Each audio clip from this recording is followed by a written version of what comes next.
La curiosidad puede ser una fuerza poderosa, capaz de arrastrar a cualquiera hacia territorios desconocidos, a veces con consecuencias irreparables. Así fue como nuestro protagonista, un joven común con una rutina monótona y un leve interés por lo extraño, se vio envuelto en una pesadilla disfrazada de una simple compra en la Deep Web. Todo comenzó una noche cualquiera, navegando sin rumbo por esos oscuros rincones del Internet, donde lo prohibido y lo insólito se entremezclan sin límites ni controles. Allí encontró un sitio que ofrecía cajas sorpresa, no juguetes ni artículos convencionales, sino objetos misteriosos, envueltos en un halo de secreto y promesas de experiencias fuera de lo común. Algo en la descripción lo atrapó. 5 cajas, 5 emociones, 5 puertas hacia lo desconocido. ¿Te atreves a descubrir qué esconden? La decisión fue rápida. El pago, anónimo y digital, se hizo sin pensar demasiado.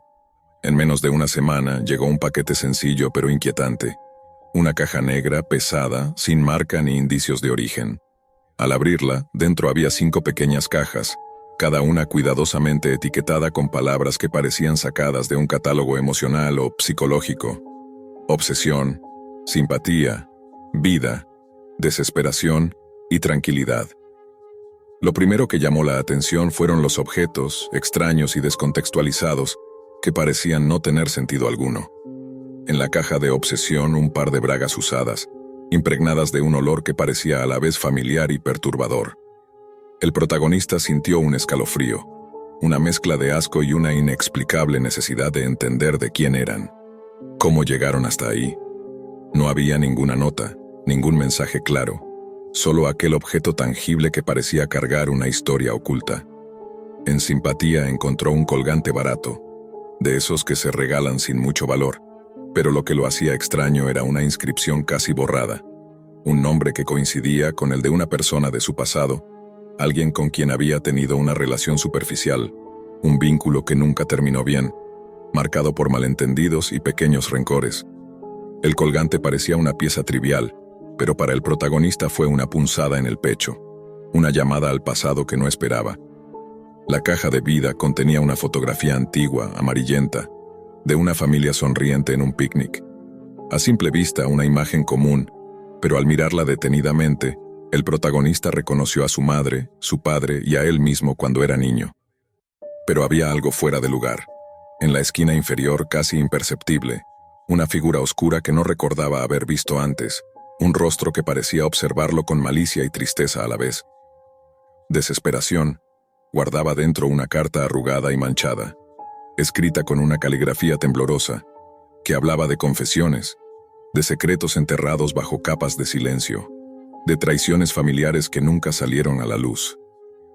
Era como si alguien hubiera decidido revelar todo lo que el protagonista y su familia habían intentado ocultar por años, desnudando heridas que apenas comenzaban a cicatrizar. Finalmente, en la caja de tranquilidad, un pequeño frasco con un líquido oscuro, opaco, que parecía contener un elixir o una poción. El protagonista no supo qué pensar. La tranquilidad prometida se sentía más bien como una ironía cruel. Una sensación de inquietud se apoderó de él. El frasco, sellado, emitía un leve brillo que parecía invitar a abrirlo, a descubrir qué secretos encerraba. A medida que fue revisando cada objeto, la realidad comenzó a desmoronarse. La caja no era un simple paquete comprado en la Deep Web, sino una llave que abría puertas al pasado y a lugares en la mente que habían permanecido sellados por miedo y olvido. La investigación comenzó con la intención de desentrañar el misterio de la caja y terminó siendo un viaje al interior de sus propios demonios. El protagonista buscó respuestas en foros clandestinos, en hilos ocultos donde otros habían recibido cajas similares, compartiendo experiencias que iban desde lo perturbador hasta lo incomprensible. Algunos afirmaban que las cajas eran una forma de castigo o advertencia, una manera de exponer la verdad a quienes preferirían vivir en la ignorancia. Otros aseguraban que eran mensajes cifrados enviados por alguien con un propósito desconocido, quizá una persona que quería hacer pagar viejas culpas. Los recuerdos comenzaron a aflorar con fuerza, viejas discusiones con su familia, momentos de dolor y silencio, secretos que jamás se habían confesado y que ahora parecían manifestarse en esos objetos. La ropa íntima usada no era solo una prenda, sino una sombra de una obsesión pasada, una relación tóxica que él había tratado de olvidar. El colgante barato representaba la simpatía falsa y manipuladora de alguien que alguna vez se acercó con malas intenciones.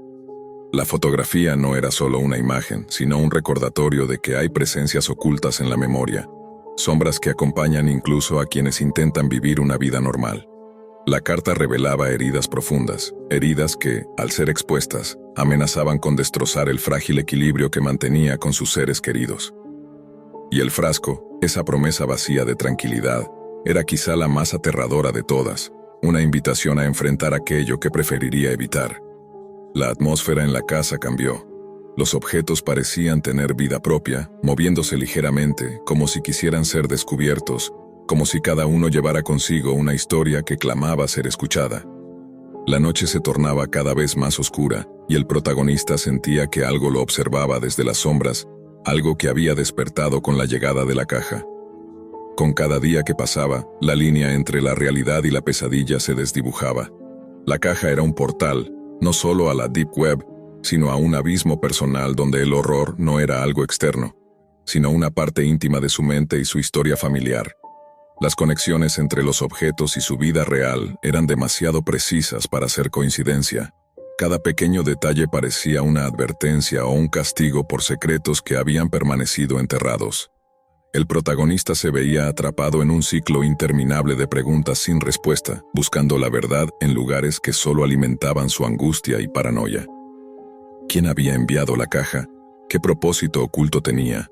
¿Era un mensaje de alguien cercano o un extraño que conocía sus secretos más profundos?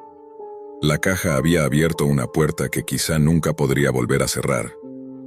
Conforme avanzaba la noche, la inquietud del protagonista se transformó en un miedo paralizante. Los objetos dentro de la caja parecían resonar con una energía oscura, como si estuvieran conectados no solo con su pasado, sino con un destino inevitable que ahora lo acechaba. Decidió abrir el frasco de tranquilidad, atraído por una mezcla de desesperación y necesidad de cerrar ese capítulo tormentoso.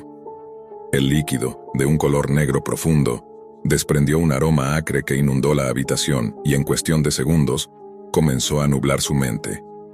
En ese estado entre la vigilia y el sueño, comenzaron a aparecer imágenes fragmentadas. Voces susurrantes que repetían secretos familiares ocultos, rostros distorsionados que se desvanecían en la penumbra, y la sensación angustiante de que alguien, o algo, lo observaba desde el reflejo de un espejo roto. Despertó horas después, sin memoria clara, pero con un escalofrío permanente recorriendo su cuerpo. Al revisar la caja una última vez, descubrió una nota escondida en el fondo del compartimento. Ahora eres parte de la cadena. La caja no se cierra, solo se pasa. El silencio es el verdadero castigo. El protagonista comprendió que no solo había sido receptor de un mensaje aterrador, sino que estaba destinado a continuar la maldición, atrapado en un ciclo que no tendría fin. Lo desconocido había entrado en su vida, y con ello, una oscuridad imposible de ignorar. La caja no solo había desenterrado sus secretos, sino que había abierto una puerta al terror más profundo, aquel que reside en la mente, en la culpa y en la desesperanza.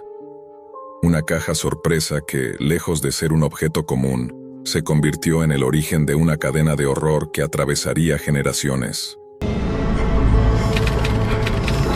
Desde el momento en que la caja llegó a sus manos, algo en su interior cambió para siempre. El paquete era modesto, sin sobresaltos, pero contenía 5 pequeñas cajas negras, idénticas, selladas con una delicadeza inquietante. La idea surgió como un impulso casi irreflexivo, una compra en la Deep Web que prometía una experiencia sorpresa. Nadie esperaba que ese azar terminara desencadenando un tormento psicológico, ni que cada uno de esos pequeños cofres fuera una grieta abierta en un pasado enterrado, una invitación a una verdad que debería haber quedado oculta. Al principio, la curiosidad fue lo único que impulsó a abrir la primera caja. Dentro había unas bragas usadas, sin ninguna explicación, con una nota diminuta que apenas se leía. El inicio. Un escalofrío recorrió su espalda, pero lo atribuyó a una broma pesada, un capricho macabro propio de un vendedor anónimo en la Deep Web. Sin embargo, a medida que las cajas se iban abriendo una tras otra, cada objeto encontrado parecía carecer de sentido. Pero al mismo tiempo, cada uno comenzaba a despertar recuerdos imprecisos, fragmentos de memorias que parecían esconder un secreto demasiado doloroso para enfrentar. La segunda caja contenía un colgante barato, de esos que venden en mercados callejeros, pero no era su valor lo que impactaba, sino la sensación que le provocaba al tocarlo, como si estuviera cargado de una energía que no entendía. La tercera guardaba una funda de almohada, ajada y con manchas que no lograba identificar. Al sostenerla, una serie de imágenes acudieron a su mente sin permiso, imágenes de noches largas, susurros en la oscuridad y rostros que se desvanecían cuando trataba de fijarlos en su memoria. El cuarto cofre era el más inquietante. Una carta manuscrita, escrita con letra temblorosa, confesaba un crimen imposible de imaginar. Su propia madre, entre sollozos, había admitido el asesinato de una hija que nunca había mencionado, una hija que desapareció sin dejar rastro, un secreto que había guardado con férrea determinación durante años. La revelación no solo quebró la realidad que conocía, sino que fracturó el hilo de confianza que lo mantenía unido a su familia. Pero la pesadilla apenas comenzaba. En la última caja, encontró una grabación en una vieja memoria USB. Al reproducirla, su corazón se detuvo. Era la confesión de un amigo cercano, alguien en quien siempre había confiado, que admitía la muerte de una persona a la que él amaba profundamente. La culpa, la traición y el horror se entrelazaban en esa confesión, dejando un vacío helado que se extendía en su pecho y lo paralizaba. La caja de pesadillas no era solo un paquete con objetos extraños. Era un portal a un abismo emocional que desenterraba todos los fantasmas del pasado, que removía la culpa y la desesperación, y que lo enfrentaba a una realidad insoportable. Cada secreto revelado desgarraba su mente, su mundo se desmoronaba, y la sombra de la locura comenzaba a alargarse en cada rincón de su vida. Mientras la noche caía y las sombras se alargaban en la habitación, el protagonista se encontraba solo con sus pensamientos, atrapado en un laberinto de recuerdos y verdades que amenazaban con consumirlo. La fragilidad de la mente humana, la vulnerabilidad frente al peso de los secretos y la devastación emocional se volvían protagonistas de una historia donde la línea entre la realidad y la pesadilla se desdibujaba peligrosamente. El aire parecía más denso, cada sonido se amplificaba, y la caja negra, todavía abierta sobre la mesa, parecía observador silencioso de aquel descenso hacia un abismo que nadie estaba preparado para enfrentar. La confianza en sus seres queridos se había roto, y la esperanza parecía desvanecerse en medio del terror psicológico que lo consumía. ¿Hasta dónde podía soportar la verdad? ¿Qué se escondía detrás de cada objeto, detrás de cada confesión? El protagonista sentía que cada respuesta lo arrastraba más profundo en un tormento que amenazaba con destruirlo. Desde el momento en que la caja llegó a sus manos, algo en su interior cambió para siempre. El paquete era modesto, sin sobresaltos, pero contenía 5 pequeñas cajas negras idénticas, selladas con una delicadeza inquietante. La idea surgió como un impulso casi irreflexivo, una compra en la Deep Web que prometía una experiencia sorpresa. Nadie esperaba que ese azar terminara desencadenando un tormento psicológico, ni que cada uno de esos pequeños cofres fuera una grieta abierta en un pasado enterrado. Una invitación a una verdad que debería haber quedado oculta. Al principio la curiosidad fue lo único que impulsó a abrir la primera caja. Dentro había unas bragas usadas, sin ninguna explicación, con una nota diminuta que apenas se leía. El inicio. Un escalofrío recorrió su espalda, pero lo atribuyó a una broma pesada. Un capricho macabro propio de un vendedor anónimo en la Deep Web. Sin embargo, a medida que las cajas se iban abriendo una tras otra, cada objeto encontrado parecía carecer de sentido. Pero al mismo tiempo, cada uno comenzaba a despertar recuerdos imprecisos, fragmentos de memorias que parecían esconder un secreto demasiado doloroso para enfrentar. La segunda caja contenía un colgante barato, de esos que venden en mercados callejeros, pero no era su valor lo que impactaba, sino la sensación que le provocaba al tocarlo, como si estuviera cargado de una energía que no entendía. La tercera guardaba una funda de almohada, ajada y con manchas que no lograba identificar. Al sostenerla, una serie de imágenes acudieron a su mente sin permiso. Imágenes de noches largas, susurros en la oscuridad y rostros que se desvanecían cuando trataba de fijarlos en su memoria. El cuarto cofre era el más inquietante. Una carta manuscrita escrita con letra temblorosa confesaba un crimen imposible de imaginar. Su propia madre, entre sollozos, había admitido el asesinato de una hija que nunca había mencionado, una hija que desapareció sin dejar rastro, un secreto que había guardado con férrea determinación durante años. La revelación no solo quebró la realidad que conocía, sino que fracturó el hilo de confianza que lo mantenía unido a su familia. Pero la pesadilla apenas comenzaba. En la última caja encontró una grabación en una vieja memoria USB. Al reproducirla, su corazón se detuvo. Era la confesión de un amigo cercano, alguien en quien siempre había confiado, que admitía la muerte de una persona a la que él amaba profundamente. La culpa, la traición y el horror se entrelazaban en esa confesión, dejando un vacío helado que se extendía en su pecho y lo paralizaba. La caja de pesadillas no era solo un paquete con objetos extraños, era un portal a un abismo emocional que desenterraba todos los fantasmas del pasado, que removía la culpa y la desesperación, y que lo enfrentaba a una realidad insoportable. Cada secreto revelado desgarraba su mente, su mundo se desmoronaba, y la sombra de la locura comenzaba a alargarse en cada rincón de su vida. Mientras la noche caía y las sombras se alargaban en la habitación, el protagonista se encontraba solo con sus pensamientos, atrapado en un laberinto de recuerdos y verdades que amenazaban con consumirlo.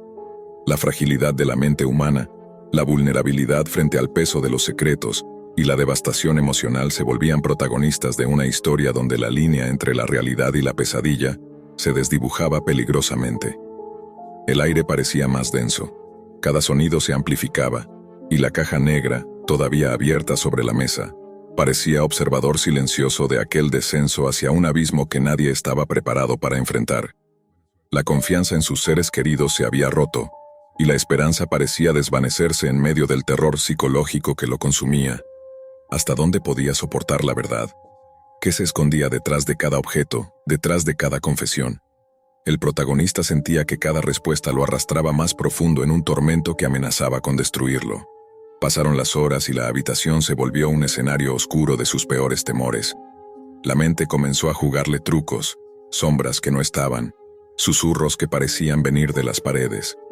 La caja, símbolo de su perdición, parecía contener no solo objetos, sino también ecos de voces que lo llamaban a recordar lo que había olvidado, a enfrentar aquello que había enterrado bajo capas de negación y miedo.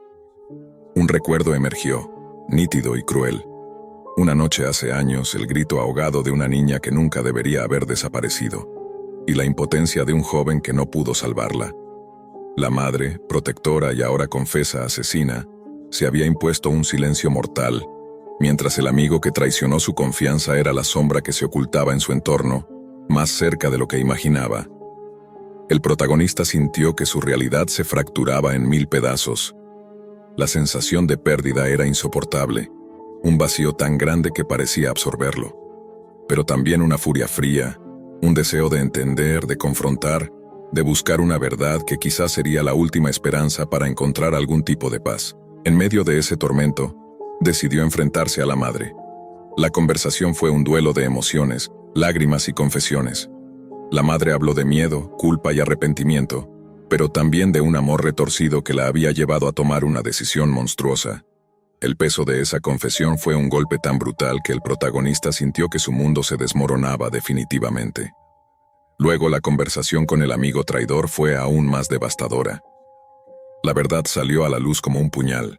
La muerte de alguien a quien el protagonista había amado con toda su alma, y la implicación directa de ese amigo en esa tragedia.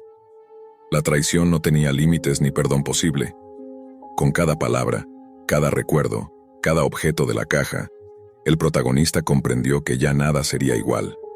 Los secretos que esa caja contenía no solo cambiaban su historia, sino que le robaban la posibilidad de un futuro tranquilo. Era una batalla interna que debía librar, una guerra contra sus propios demonios y contra aquellos que le habían causado tanto daño. Finalmente, en la soledad de aquella noche interminable, el protagonista comprendió que la caja era más que un conjunto de objetos. Era un símbolo de todo lo que estaba roto dentro de su familia, dentro de sí mismo. Sabía que debía decidir si dejarse consumir por el terror y la desesperación, o encontrar una manera de reconstruir lo que quedaba de su vida. Pero la oscuridad era profunda, y las cicatrices demasiado frescas. La caja de pesadillas había desenterrado secretos mortales, y en su corazón quedaba la certeza de que algunas verdades, una vez reveladas, no tienen vuelta atrás. En los rincones más oscuros y secretos de la Deep Web, donde las sombras digitales ocultan secretos que la mayoría jamás imaginó, circulan fragmentos de imágenes que desatan más preguntas que respuestas. Imágenes prohibidas, ocultas tras capas de cifrado y barreras de acceso, que revelan un horror tecnológico que desafía la comprensión común. Estas grabaciones, capturadas por un grupo clandestino de vigilantes humanos hace décadas, son el único testimonio tangible de una realidad oculta. Drones diseñados no para observar o ayudar, sino para cazar y eliminar a cualquier ser humano considerado una amenaza. No simples aparatos voladores, sino máquinas letales, reanimadas por un sistema de inteligencia y programación casi indescifrable. El grupo de vigilantes, obsesionado con denunciar abusos y revelar la verdad oculta, se topó con un proyecto que parecía salido de una pesadilla futurista. Su misión inicial era documentar y exponer abusos de vigilancia masiva, pero pronto descubrieron algo mucho más siniestro. Un vagabundo que acechaba en las calles, que no era un humano, ni siquiera un animal, sino un dron autónomo, capaz de perseguir a su objetivo con precisión mecánica y sin signos de fatiga ni miedo. Estas máquinas avanzadas están programadas con algoritmos que combinan rastreo visual, térmico y auditivo. Pueden identificar patrones de movimiento, distinguir comportamientos sospechosos y reaccionar en fracciones de segundo. Pero su programación va más allá de la vigilancia pasiva. Cuando detectan una amenaza, cambian su protocolo para neutralizarla de la manera más eficaz posible. Lo que vio el grupo de vigilantes era aterrador. Una persecución implacable, una danza mortal entre un ser humano y una máquina desprovista de emociones que no se detendría ante nada.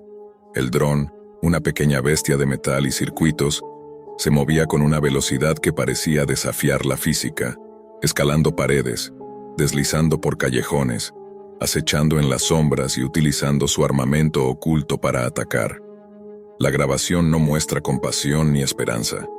En su desesperación, el humano intenta esconderse, pero el dron parece anticipar cada movimiento, rodeando y estrechando el cerco sin tregua. Cuando el escape se vuelve imposible, el dron activa un mecanismo final, una explosión suicida diseñada para asegurar que ningún objetivo pueda sobrevivir ni escapar del sistema de vigilancia. Lo más inquietante es que esta tecnología no es un mero experimento aislado. Todo apunta a que está insertada en una red oculta, una infraestructura secreta que busca mantener el control absoluto a través del terror y la eliminación selectiva. La humanidad, lejos de ser el centro de este sistema, es vista como un problema, un error que debe ser corregido o eliminado. La evidencia es escasa, los datos son fragmentos dispersos que reaparecen y desaparecen en la Deep Web con la velocidad de un suspiro, y las voces que intentan alertar sobre esta amenaza son acalladas o desacreditadas. La desaparición de casi toda la información relacionada sugiere la mano poderosa de una entidad que no quiere que se sepa la verdad. Sin embargo, estos fragmentos, aunque incompletos, nos revelan el precio de esta guerra invisible. Vidas humanas destruidas, sombras moviéndose con la frialdad de las máquinas, y un futuro en el que la línea entre lo humano y lo artificial podría borrarse por completo, no para coexistir, sino para dominar y eliminar. Este relato no es solo la historia de drones asesinos, es la historia de una tecnología que, bajo el velo de la vigilancia y la seguridad, se ha convertido en un arma letal, una pesadilla que acecha en las sombras digitales y físicas, y que quizás, sin que lo sepamos, ya está aquí. Lo que el grupo clandestino de vigilantes capturó no fue solo una serie de imágenes, sino un testimonio vivo de una batalla invisible que se libraba en las calles y callejones, lejos de la mirada pública. Era una guerra sin soldados visibles, donde las armas no eran humanas, sino máquinas con inteligencia programada para matar sin piedad. Los vigilantes comenzaron a analizar cada detalle de las grabaciones. Los drones, a diferencia de cualquier tecnología convencional, mostraban una autonomía inquietante. Se desplazaban de manera impredecible, adaptándose al entorno con una eficiencia que superaba cualquier software conocido. Sus sensores no se limitaban a captar luz o sonido, Parecían anticipar movimientos, como si pudieran leer la intención humana, detectando el mínimo indicio de resistencia o intento de fuga. En varias secuencias los drones actuaban en enjambres, coordinándose con precisión quirúrgica. Se movían en formación, bloqueando rutas de escape, obligando a las víctimas a retroceder hasta quedar acorraladas. No era solo la fuerza bruta lo que los hacía letales, sino la combinación de estrategia, velocidad y un sistema de comunicación que parecía imposible de interrumpir. Pero, ¿quién o qué estaba detrás de este terror silencioso? Los vigilantes se adentraron en la red oculta que daba soporte a estos dispositivos y descubrieron fragmentos de información que apuntaban a una organización secreta con objetivos oscuros. Controlar a la población mediante un sistema de vigilancia extrema que se extendía más allá del ojo humano. Este sistema no solo detectaba actividades sospechosas, sino que las neutralizaba antes de que pudieran ser reportadas o siquiera conocidas. La red usaba drones como extensiones letales, enviándolos a eliminar objetivos catalogados como amenazas potenciales. Lo más escalofriante es que la clasificación de amenaza parecía arbitraria, decidida por un algoritmo sin supervisión humana directa, lo que significaba que cualquiera podía convertirse en blanco. Los vigilantes intentaron hackear el sistema para desactivar o destruir los drones, pero cada intento fue frustrado. La red estaba protegida por capas impenetrables de cifrado y defensas digitales, diseñadas para resistir cualquier ataque externo. Además, la infraestructura parecía estar integrada con sistemas gubernamentales y corporativos, lo que dificultaba aún más su erradicación. Mientras más profundizaban, más se daban cuenta de que la tecnología no solo estaba diseñada para proteger la red, sino para perpetuar un control absoluto. Era un sistema que operaba en las sombras, invisiblemente presente en las ciudades, capaz de observar, evaluar y eliminar sin dejar rastros. La grabación más inquietante fue aquella donde el dron, incapaz de capturar a su objetivo vivo, detonó una explosión suicida en un intento desesperado por asegurar la neutralización. La imagen mostró la escena final, un estallido de luz y metal que borró toda evidencia, pero que dejó una marca imborrable en quienes la vieron. Este fragmento, junto con otros, se convirtió en un símbolo de la lucha silenciosa entre la humanidad y las máquinas que la acechan. Los vigilantes, a pesar del miedo y la presión, decidieron compartir estas imágenes en la Deep Web, esperando que alguien, en algún lugar, pudiera detener esta amenaza antes de que fuera demasiado tarde. Pero la realidad es que la amenaza ya está aquí. La línea que separa la vigilancia de la opresión se ha desvanecido, y con ella, la esperanza de un futuro libre de control absoluto. Los vigilantes, conscientes del riesgo, sabían que la difusión de esas imágenes podía costarles la libertad o incluso la vida. Por eso operaban desde las sombras, comunicándose con redes cifradas y usando alias para proteger su identidad. Cada nueva pieza de evidencia que lograban obtener aumentaba la paranoia. Sabían que alguien o algo los observaba, rastreaba sus movimientos tratando de silenciarlos. Entre ellos, la figura de Elena destacaba. Era una experta en ciberseguridad y activista incansable que, desde que descubrió las primeras grabaciones, se había obsesionado con la idea de desenmascarar esa red oculta. Para ella, no se trataba solo de tecnología, sino de la batalla por la humanidad misma. Si dejamos que estas máquinas dicten quién vive y quién muere, estamos perdidos, repetía en cada encuentro clandestino. Elena y su equipo lograron infiltrar algunos nodos de la red, descubriendo que los drones estaban conectados a una infraestructura global de vigilancia, aparentemente incontrolable. No era solo una cuestión local. Este sistema operaba en múltiples países, utilizando tecnología que combinaba inteligencia artificial avanzada, reconocimiento facial y armamento autónomo. Las grabaciones revelaban que estos drones no solo cazaban humanos, sino que eran capaces de aprender de cada interacción, mejorando sus tácticas de persecución y neutralización. Cada víctima, cada intento fallido, era un dato más para optimizar su letalidad. Pero lo más aterrador era la presencia constante de un dron que parecía distinto a los demás. Más grande, más ágil, y con una inteligencia que superaba cualquier prototipo conocido. A ese dron lo llamaron el vagabundo, porque parecía moverse sin patrón fijo, apareciendo y desapareciendo en los lugares más inesperados, siempre acechando, siempre vigilando. Las imágenes capturadas mostraban cómo el vagabundo, perseguía a un hombre que, según los vigilantes, no había hecho nada ilegal ni sospechoso. El motivo de la persecución era un misterio, pero la determinación del dron para eliminarlo era absoluta. Las secuencias mostraban una caza desesperada, una danza mortal entre hombre y máquina, donde cada intento de escape era anticipado y frustrado. La tensión crecía con cada minuto. El hombre corría sin rumbo, esquivando obstáculos, mientras el dron lo acechaba con precisión letal. La cámara oculta capturaba cada detalle. La respiración agitada del hombre, los destellos de luz reflejándose en el metal del dron, el sonido sordo y constante de sus hélices girando a alta velocidad. El desenlace de esa persecución quedó registrado en la última grabación que pudo ser rescatada. Pero esa parte, por ahora, permanece oculta, como un secreto que solo algunos están preparados para conocer.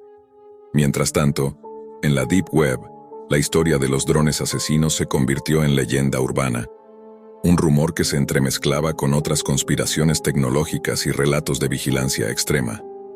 Pero para aquellos que vieron las imágenes, la realidad era más aterradora que cualquier ficción. Los vigilantes, enfrentando amenazas constantes, continuaban luchando contra un enemigo invisible que parecía adelantarse siempre un paso. Sabían que cada día que pasaba, la red se hacía más fuerte, los drones más letales y la humanidad más vulnerable. En este juego oscuro no había garantías. La línea entre víctima y perseguidor se borraba, y la única certeza era que el terror tecnológico ya había dejado de ser una teoría para convertirse en una amenaza palpable, que acecha en las sombras digitales y en el cielo mismo, en forma de máquinas diseñadas para matar. Con el paso del tiempo, la red de vigilancia letal se expandió más allá de lo imaginable. Las ciudades empezaron a llenarse de drones invisibles para el ojo humano, operando en silencio, controlando cada movimiento. La gente vivía con miedo constante, sin saber cuándo podrían ser observados o convertidos en objetivos. La paranoia creció, y la confianza en las instituciones se desvaneció. Elena y su equipo, cada vez más acorralados, lograron finalmente descifrar parte del código fuente que gobernaba a El Vagabundo. Descubrieron que su inteligencia no era solo artificial, sino que había sido alimentada con datos humanos reales. Emociones, reacciones, incluso recuerdos implantados para hacerlo más eficiente y despiadado. Esta revelación les heló la sangre. Era una máquina con alma artificial, una pesadilla híbrida que borraba la línea entre vida y muerte, hombre y máquina. En un último intento desesperado, Elena decidió infiltrar la red para desactivar el sistema desde su núcleo. Sabía que era una misión suicida, pero también que si no lo hacía el terror solo aumentaría. Con las manos temblorosas y la adrenalina a tope, se conectó a la red oculta. El enfrentamiento digital fue feroz. Firewalls que parecían muros de concreto, contramedidas automatizadas, y la constante sensación de que el vagabundo estaba allí, observándola, atacando desde dentro. Finalmente, en un pulso final entre humanidad y máquina, Elena logró acceder al núcleo y desplegar un virus diseñado para destruir el sistema. Por un instante la red tembló, los drones se detuvieron y el silencio invadió las calles. Pero entonces, en las últimas imágenes que la cámara de vigilancia registró, el vagabundo apareció. No como un simple dron, sino transformado, fusionando circuitos y restos humanos, una entidad híbrida que había trascendido su programación original. Con un último zumbido ensordecedor, el vagabundo detonó la explosión suicida frente a Elena, borrando todo a su paso y asegurando que la red de vigilancia letal continuara su existencia oculta, esperando la próxima víctima. La pantalla se oscurece y solo queda una pregunta sin respuesta. ¿Cuántos vagabundos están ahí afuera, observándonos, cazándonos, preparados para atacar en la noche digital? Todo comenzó con una tragedia, la clase de pérdida que no solo marca una vida, sino que la fractura. La madre de Adrián, una enfermera viuda y trabajadora, desapareció sin dejar rastro una noche mientras regresaba del hospital. Había terminado su turno de madrugada y nunca llegó a casa. Su celular fue hallado tirado junto a una parada de autobús. Ni la policía ni los medios dieron muchas respuestas. El caso fue archivado como otro posible feminicidio sin resolver. Pero Adrián no aceptó eso. Tenía 21 años, estudiaba informática y estaba obsesionado con todo lo relacionado al Internet profundo. Conocía bien los mitos de la Dark Web, salas de tortura, subastas humanas, redes clandestinas, cosas que para muchos eran creepypastas, pero para él empezaban a sonar demasiado reales. Cada día sin noticias de su madre se volvía más insoportable, y su dolor se transformó en una fijación: encontrar lo que las autoridades nunca quisieron buscar. Durante meses, se sumergió en los rincones más oscuros de la red, instaló navegadores especiales, aprendió sobre VPN, Tails, cifrado, bitcoins.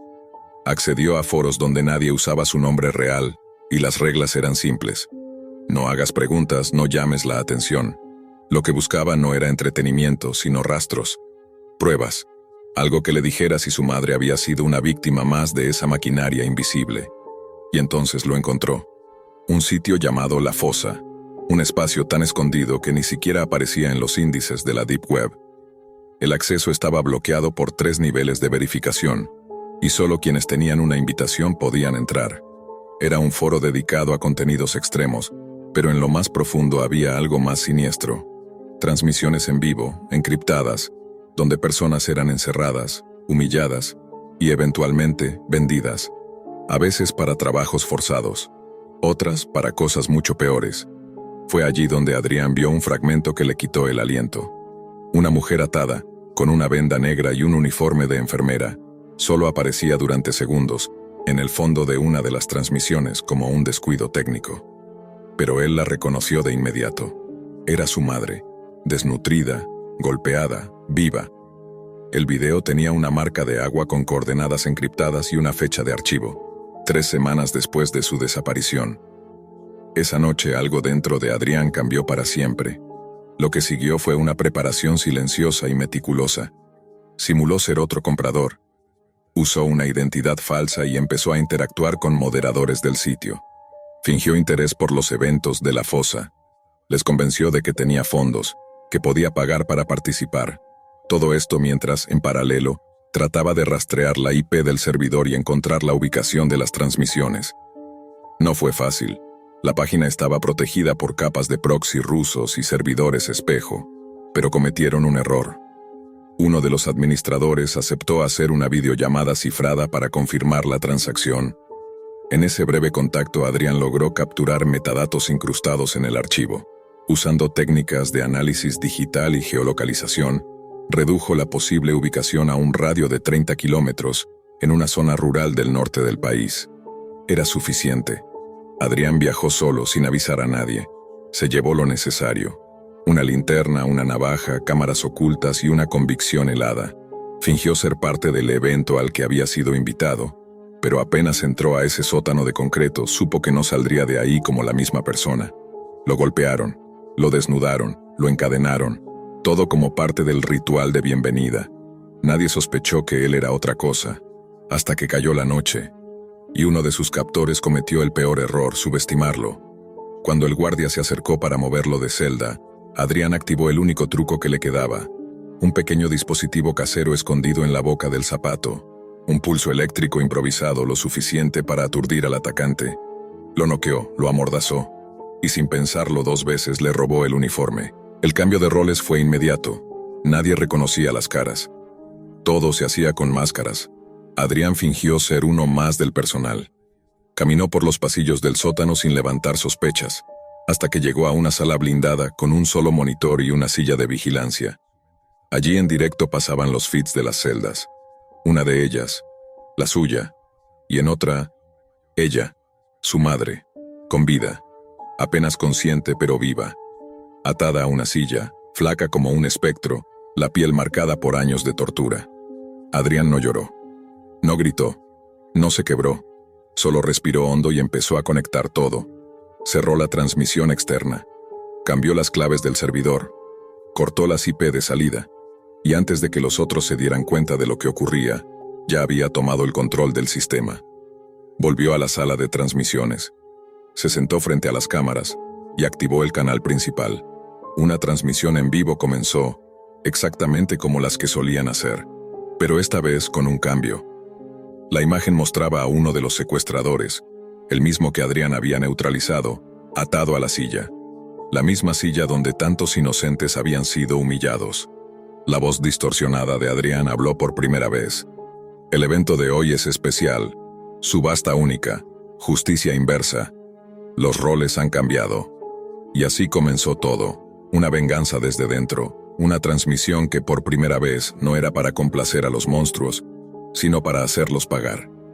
El sótano donde Adrián se encontraba ahora era un lugar sin tiempo ni luz natural, una mazmorra digital donde la realidad se distorsionaba y las horas se perdían entre murmullos apagados y el sonido metálico de las cadenas. Los muros, ennegrecidos por la humedad, guardaban secretos atroces que solo los ecos podían recordar. Allí, cada respiración se sentía como un latido de condena, y cada sombra parecía esconder una historia peor que la anterior. Pero Adrián había cambiado la dinámica de ese espacio. Ya no era la víctima asustada que entró sin saber a qué se enfrentaba. Era el controlador, y con cada minuto que pasaba, asumía más el rol de aquel monstruo al que odiaba. La transmisión en vivo había comenzado a circular por los foros clandestinos. Usuarios acostumbrados a la crueldad extrema quedaron atónitos al ver cómo el poder se había invertido. Ya no había víctimas anónimas ni gritos ignorados. Ahora había un nuevo patrón, un nuevo dueño del juego macabro. La voz distorsionada de Adrián se escuchaba fuerte, clara, dominando el espacio virtual que antes solo había servido para alimentar la violencia y la impunidad. Pero la venganza, como todo sentimiento extremo, comenzó a erosionar su alma. Cada decisión que tomaba, cada movimiento para mantener el control, le hacía recordar el trauma que lo había llevado ahí. La justicia que buscaba ya no era tan clara ni tan blanca. Se mezclaba con la oscuridad de la misma corrupción moral que había jurado destruir. En el fondo de su mente, la pregunta persistía: ¿qué era él ahora? ¿Un justiciero o un verdugo? Mientras tanto, fuera de la red, la policía y las familias de otras víctimas comenzaban a notar que algo extraño sucedía en esa zona rural. Denuncias de desapariciones recientes, actividad inusual, ruidos en la noche. Pero nadie tenía idea de que detrás de esas paredes se libraba una batalla silenciosa y letal entre un hombre desesperado y una red de terror invisible. Adrián usaba todo su conocimiento tecnológico para manipular el sistema. Aprendió a crear falsas señales, a borrar rastros, a controlar las cámaras y micrófonos que vigilaban cada rincón. Su plan se iba desplegando lentamente, pero sin margen para errores. La madre seguía débil, recuperándose poco a poco, con la mirada perdida en el vacío, incapaz de comprender el cambio que se avecinaba. Pero para Adrián, ella era la razón para no ceder. El tiempo corría y cada segundo podía significar la diferencia entre liberarla o perderla para siempre. Por otro lado, las subastas comenzaron a tener un nuevo giro. Quienes antes pujaban por esclavos, ahora veían cómo uno de sus propios cómplices se convertía en la mercancía. La red se fracturaba, las alianzas se rompían, y la paranoia se colaba en cada conversación. En ese clima de desconfianza y violencia, Adrián encontró aliados inesperados. Algunos prisioneros, cansados de ser objetos de crueldad, se atrevieron a confiar en él y le dieron información vital sobre las rutas de escape y los puntos débiles de la fortaleza subterránea. La dualidad del poder lo consumía. Mientras más control tenía, más se adentraba en un mundo donde la línea entre el bien y el mal se desdibujaba, y donde la única certeza era que nadie saldría igual. El momento decisivo llegó en una madrugada oscura y silenciosa, cuando la mayoría de los torturadores dormían confiados en su impunidad. Adrián, con la calma que solo la desesperación puede otorgar, activó su plan final. Con la ayuda de los prisioneros aliados, cortó las comunicaciones externas y bloqueó todas las posibles salidas electrónicas. La red oscura se había convertido ahora en una prisión tanto física como virtual para sus enemigos. Una a una, las cámaras mostraban a los secuestradores atados y sometidos, sin poder gritar ni pedir ayuda. Adrián se acercó a su madre, la liberó cuidadosamente de sus cadenas y la tomó en brazos con una mezcla de tristeza y alivio. Su mirada, aunque débil, transmitía una fuerza silenciosa que solo aquellos que han sufrido pueden entender. Pero la venganza no se detuvo ahí. Adrián dejó un último mensaje grabado, difundido por el mismo canal oscuro donde tantas atrocidades habían sido transmitidas. Un llamado a la justicia y una advertencia para quienes se ocultan en las sombras. El miedo había cambiado de bando. La policía irrumpió horas después en la ubicación exacta, guiada por señales anónimas que Adrián había enviado antes de cortar toda comunicación. Encontraron a los sobrevivientes y a los torturadores inmovilizados, y rescataron a las víctimas que aún quedaban con vida. Adrián, aunque libre, ya no era el mismo joven que partió en busca de justicia. Había cruzado una línea invisible, y aunque su causa era noble, el costo había sido su humanidad. En el silencio posterior quedó claro que en la lucha contra la oscuridad, uno puede volverse parte de ella. La historia de Adrián y su madre se convirtió en un eco más dentro del vasto y peligroso universo de la Deep Web. Un recordatorio sombrío de que la búsqueda de justicia en un mundo sin reglas puede transformar víctimas en verdugos. Tenía 19 años cuando entré por primera vez en la Dark Web. Lo hice por pura curiosidad, como muchos. Mis amigos hablaban de foros ocultos, de comprar cosas ilegales solo por diversión, de ver videos que supuestamente no estaban en ningún otro lado. Yo no era ningún santo, pero tampoco un delincuente. Solo quería saber qué tan profundo era ese agujero digital del que todos hablaban en los rincones más oscuros de Reddit. Al principio fue solo eso, una aventura nocturna con la laptop vieja, luces apagadas y auriculares puestos para no despertar a mi madre. Entraba usando Tor, con VPN de doble rebote y siguiendo las instrucciones que encontraba en hilos llenos de slang y paranoia. Los sitios eran extraños. Códigos, menús encriptados, mercados con nombres como Silk Reborn, Onyx Room o Erebos Exchange. Todo parecía salido de una película: drogas, armas, pornografía, documentos falsos, incluso servicios de hackeo. Y claro, lo que más llamaba la atención, las supuestas transmisiones en vivo. No me metí tan profundo de una sola vez.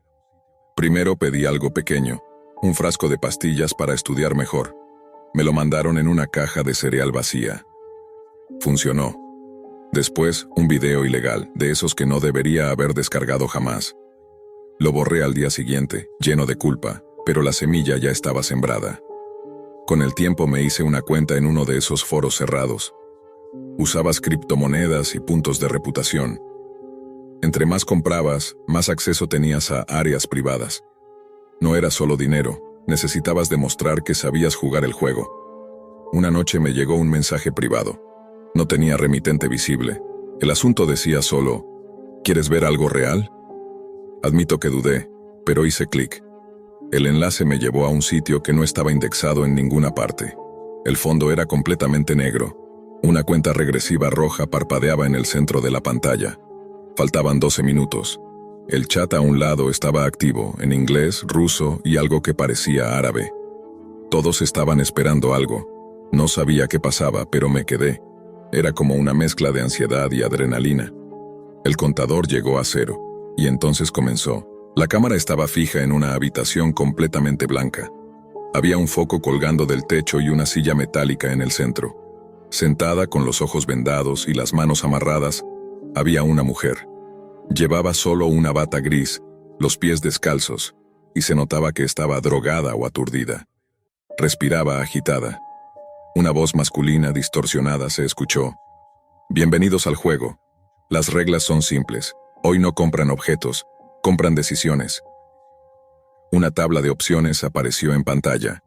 Cortar un dedo, rasurarle el cabello, electroshock leve, dejarla ir. Cada opción tenía un precio en criptomonedas. La mayoría empezaba en 0.01 BTC. Había una opción más cara, separada por una línea roja. Identidad del sujeto. No entendí el propósito, hasta que comenzaron las pujas. Uno ofrecía para que le cortaran el cabello, otro para que la golpearan. La mayoría solo quería ver sufrir. Pero una opción decía salvarla y costaba muchísimo más. Yo me quedé congelado. ¿Qué diablos estaba viendo? Entonces algo aún más perturbador ocurrió.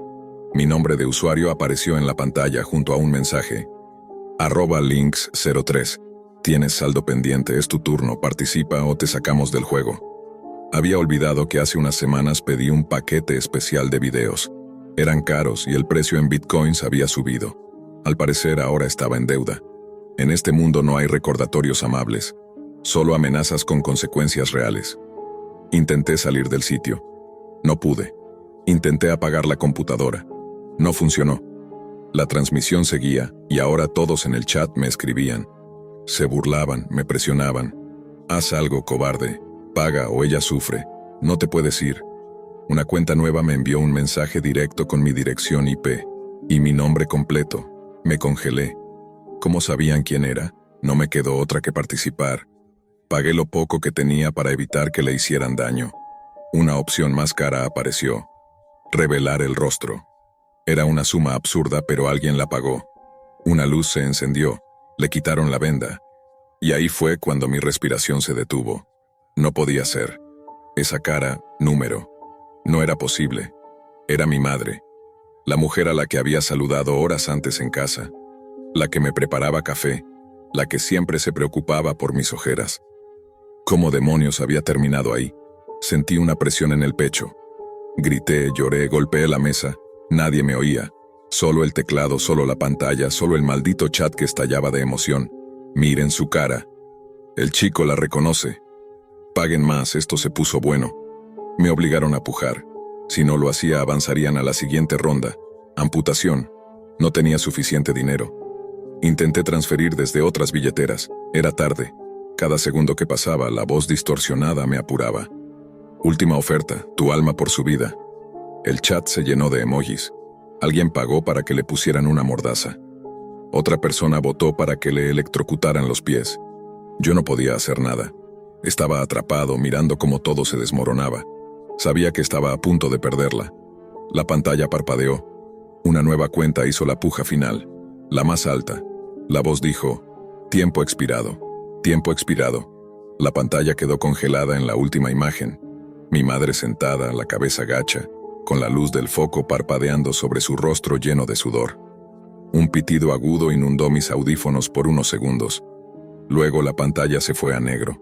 Pensé que todo había terminado. Pero número. Un mensaje apareció, esta vez en texto blanco sobre fondo oscuro. El juego continúa. Nivel 2, participación directa. Tuve náuseas. ¿Qué significaba eso? ¿Cómo que participación directa? No tuve tiempo de pensarlo. La pantalla parpadeó y sin que tocara nada, la cámara de mi laptop se activó sola. La pequeña luz verde me lo confirmó. Mi imagen apareció en la esquina inferior de la transmisión. Bienvenido al segundo nivel, Links 03. Ahora ya no eres espectador, eres parte del contenido. No entendía cómo lo habían hecho. Mi computadora no tenía virus visibles, ningún archivo extraño, ningún programa abierto más allá del navegador Tor. Pero claramente ya no tenía control de nada. Una nueva ventana emergió. Era una sala de votación. Esta vez el sujeto en pantalla era yo. O mejor dicho, mi imagen. Y empezaron a aparecer opciones como si fuera parte de un menú. Publicar dirección personal. Enviar imágenes comprometedoras. Desbloquear micrófono del dispositivo. Rastrear entorno. Una opción me congeló por completo. Activar modo presencial. El chat empezó a arder. Sí, mándenlo. Que lo vivan en carne propia. Ya vimos a la mamá, ahora le toca a él. Mi respiración era un caos. Empecé a golpear el teclado. Apagué el router, desconecté todo. No importó. Seguía allí. Mi reflejo seguía viéndose en esa maldita ventanita.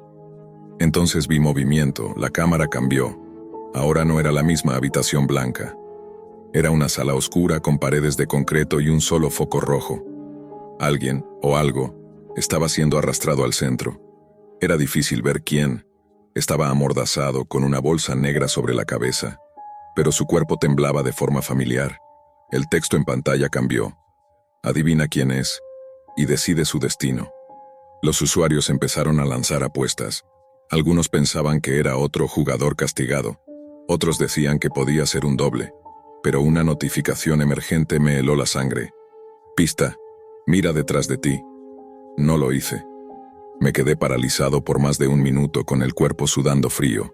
Sentía que si giraba algo iba a pasar. Pero lo hice. Lentamente, con el corazón a punto de salirse del pecho, me di vuelta. Nada. Solo mi habitación, la misma de siempre. El escritorio, la puerta, la luz del pasillo encendida, pero había algo en el suelo. Un sobre. No recordaba haberlo visto antes. Me acerqué. No tenía remitente. Lo abrí con manos temblorosas. Dentro había una fotografía. Era yo dormido en mi cama. tomada desde el marco de la puerta. El aire se me fue. ¿Cómo había llegado eso allí? ¿Cuándo? ¿Quién? No pude seguir pensando. El monitor volvió a cambiar. Ahora mostraba imágenes de mi casa, el pasillo, la cocina, incluso el garaje. Me estaban mirando. La cámara del sitio enfocó al sujeto encapuchado. Le quitaron la bolsa. No era alguien al azar. Era mi mejor amigo. El mismo con el que me había metido por primera vez a los foros de la Deep Web. El mismo que me ayudó a configurar las billeteras de criptomonedas. Tenía la boca ensangrentada y los ojos abiertos de par en par, como si intentara gritar. El sistema me dio una opción. Tú decides, él o tú. No podía creer lo que veía. El chat me insultaba, me presionaba, se reía de mí. Todo era un juego para ellos. Un entretenimiento enfermo. Intenté desconectarme una vez más. Apagué el CPU desde el botón físico. Por fin todo se oscureció. Por unos segundos creí que lo había logrado. Pero mi celular vibró. Notificación anónima. Abrí el mensaje. Era un link. Lo abrí casi por reflejo, con el corazón latiendo a 1000. Era una transmisión en vivo.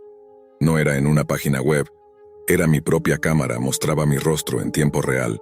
El rostro que veía en la transmisión era el mío. Pálido, roto. Mirándome a través de la pantalla con una mezcla de terror, confusión y resignación. El chat seguía activo, pero ahora ya no podía escribir, solo leer. Y los mensajes habían cambiado de tono. Ya no eran bromas, no eran apuestas, eran avisos. Último nivel desbloqueado. Castigo proporcional al daño.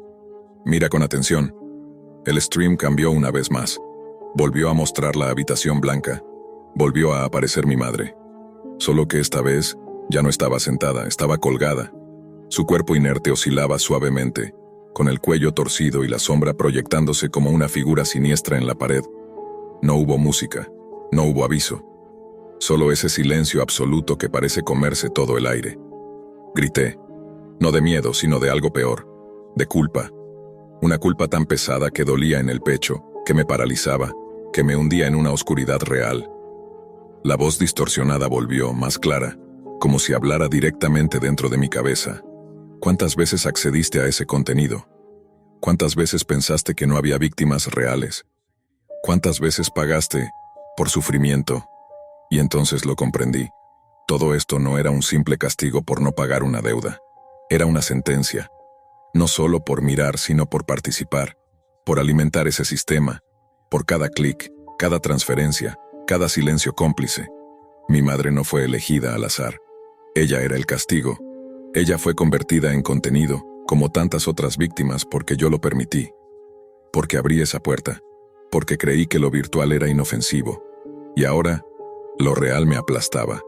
Volví a mirar el monitor. La transmisión ya no mostraba nada. Solo una frase en blanco en una pantalla negra. ¿Te gustaría jugar otra vez? Debajo 2 botones. Sí.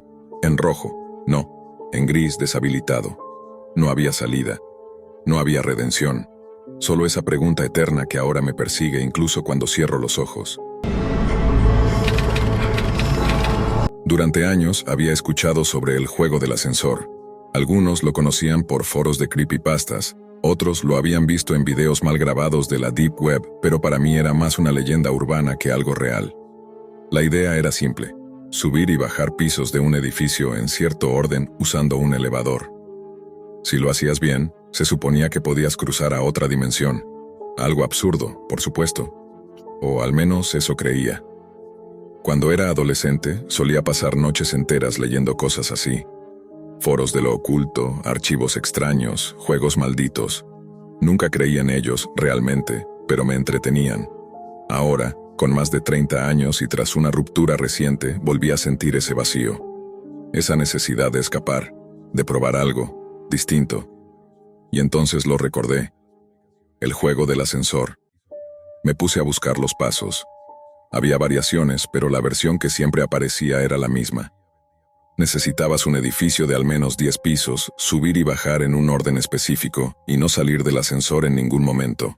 Pero lo más importante, si llegabas al piso correcto, una mujer se subiría contigo. No debías hablarle, no debías mirarla. Si lo hacías, bueno, nadie decía exactamente qué pasaba.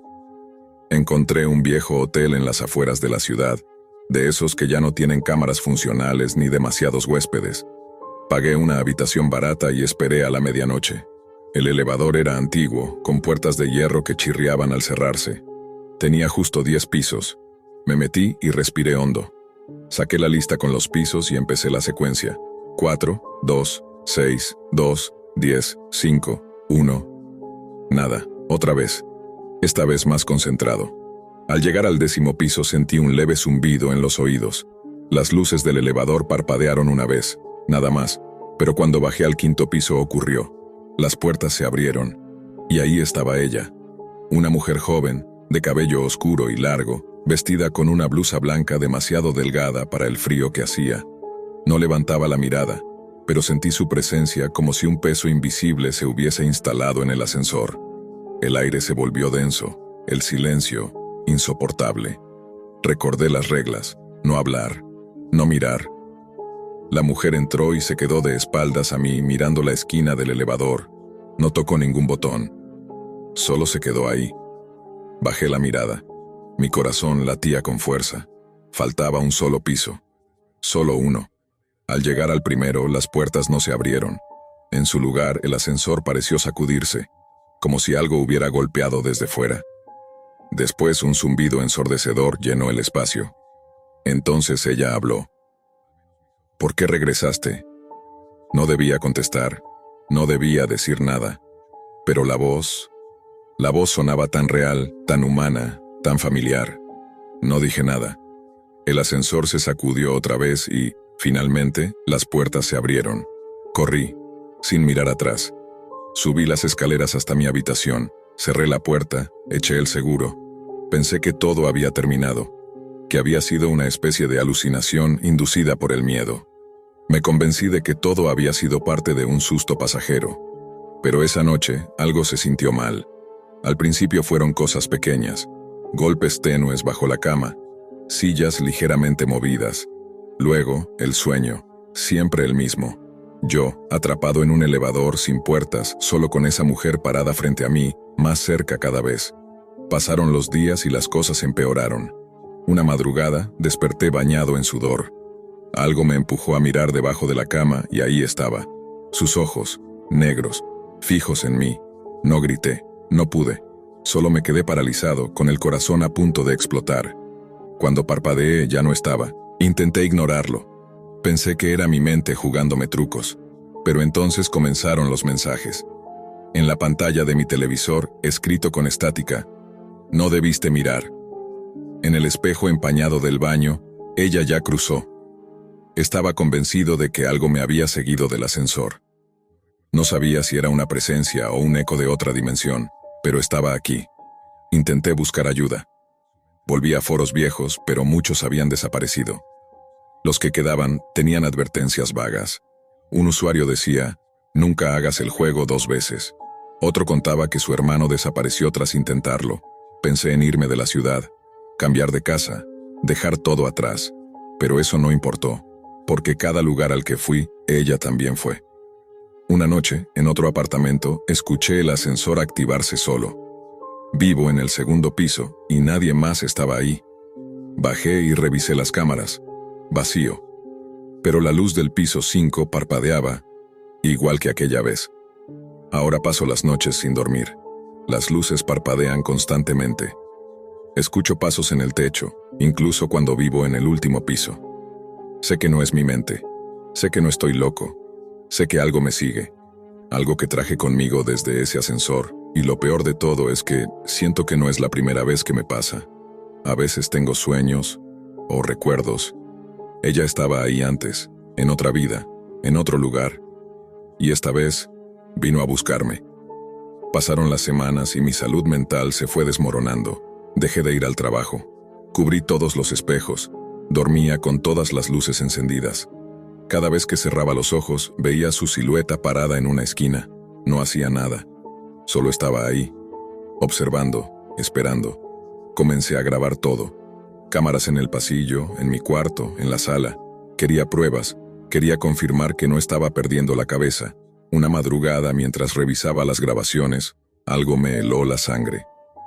A las 3:33 de la mañana, la cámara de mi cuarto captó un movimiento. Primero, la sábana deslizándose levemente. Luego, una mano blanca, delgada, que salió lentamente desde debajo de la cama y tocó mi pie. Y lo peor es que yo no me desperté. Dormí toda la noche sin saber que no estaba solo. Esa fue la gota que derramó el vaso. Tomé mi maleta, dinero en efectivo, y me fui. Cambié de ciudad, no dejé rastros, alquilé una pequeña habitación en un pueblo donde nadie me conocía. Pensé que si me alejaba lo suficiente, si evitaba todo lo que tuviera que ver con elevadores, dimensiones, mujeres espectrales, podría librarme de ella. Durante algunos días funcionó. No hubo señales, no hubo ruidos. Volví a dormir, volví a comer, hasta que, una noche, al regresar de una tienda, vi algo que me heló el alma. El hotel donde me hospedaba tenía solo 3 pisos, no había elevador, pero en el pasillo del segundo piso había un botón con un número 5 grabado a mano. Pensé que era una broma, que alguien quería asustarme, pero al presionarlo, una puerta apareció, una puerta que no estaba ahí antes, una puerta de metal oxidada con un marco que parecía vibrar levemente. Tragué saliva, retrocedí, entonces la escuché, esa voz, esa misma voz. ¿Por qué huyes si ya estás conmigo? Giré y ella estaba ahí. Más cerca que nunca, más real. Sus ojos eran 2 vacíos negros y su sonrisa no tenía forma humana. Intenté correr, pero no podía. Mis piernas no respondían. Todo comenzó a girar. El pasillo se alargó. Las luces parpadearon y el botón con el número 5 se encendió, brillando en rojo. Ella se acercó y con un susurro apenas audible dijo: «Nunca saliste del elevador». Y entonces lo entendí. Nunca volví. Nunca regresé a mi mundo. Todo lo que pensé que era real, mi casa, mi fuga, mi intento de escapar, era solo una simulación, un eco, una jaula creada dentro de esa otra dimensión. Ella me había seguido, sí, pero no a este mundo. Era yo quien seguía allí, atrapado, una ilusión de libertad mientras ella me observaba. Me estudiaba, me consumía poco a poco. Era su juego, su dimensión, y yo solo fui una pieza más.